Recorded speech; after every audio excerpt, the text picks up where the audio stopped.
Shalom, everybody. I'm Rabbi Edelstein, and welcome to this week's edition of Rabbi E in 3, which I am filming live now from Kogan Plaza down on the campus of GW University. It's really funny because, I've been doing some videos with a screen in the background, and it can sometimes look awfully real, and this might look fake to you, but it really is Kogan Plaza.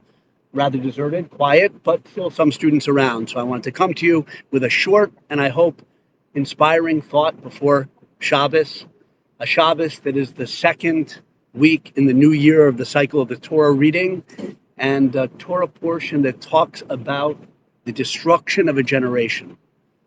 The story of Noah and the Ark. Who hasn't heard of that? Hebrew school, cartoon book versions, who knows? But very serious stuff. Before God came in to destroy that generation, the Torah makes it clear by using the same word as it uses when it describes Hashem destroying the generation by bringing a cataclysmic flood on the world. The Torah uses the very same word to describe the people's own behavior and actions. That generation destroyed itself.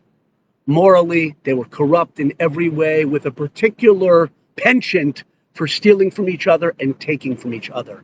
And that's what our rabbis say was the straw, if you will, that the straw that broke the divine camel's back, as it were, so to speak.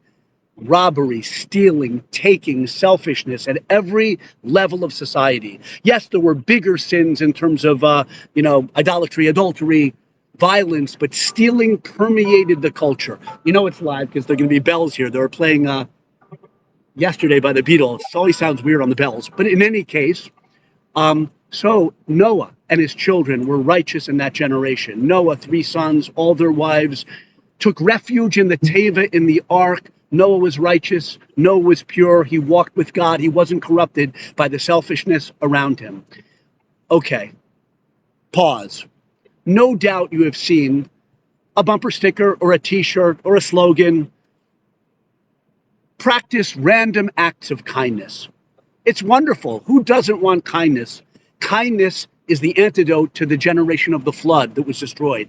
Kindness, chesed, is what we should do, every one of us, to make our lives more enjoyable, beautiful, and to make society conform to what Hashem wants of us in this world, to do kindness. But random acts of kindness, I'm sorry to quibble, but please don't make your acts of kindness random. That's not the Jewish view. It's a wonderful slogan for a bumper sticker or a t-shirt, I guess, but random, it's so funny. Random is such a current word in our time. What does random mean? I looked it up just to get some precise definitions, former English major that I am.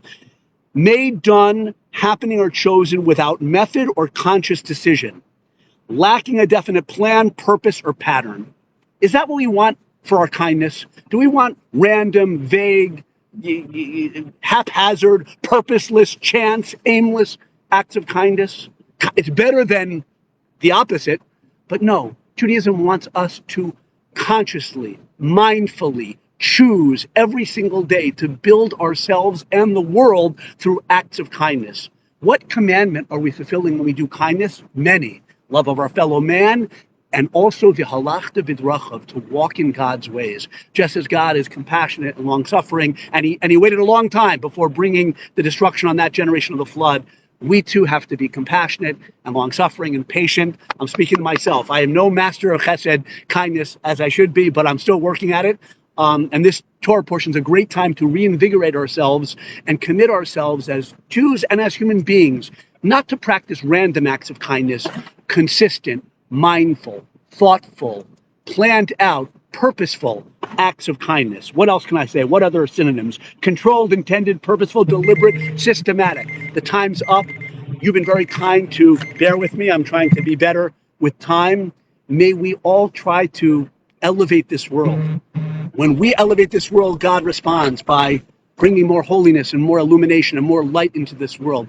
Every one of us, rabbi, not rabbi, Jew, not Jew, practice consistent acts of kindness, not just acts of kindness. Let's become people who have that trait, that developed and consistent trait of chesed, of kindness. May it be an illumination for ourselves, our families, and this world. God knows, and we certainly know, there's a lot of darkness.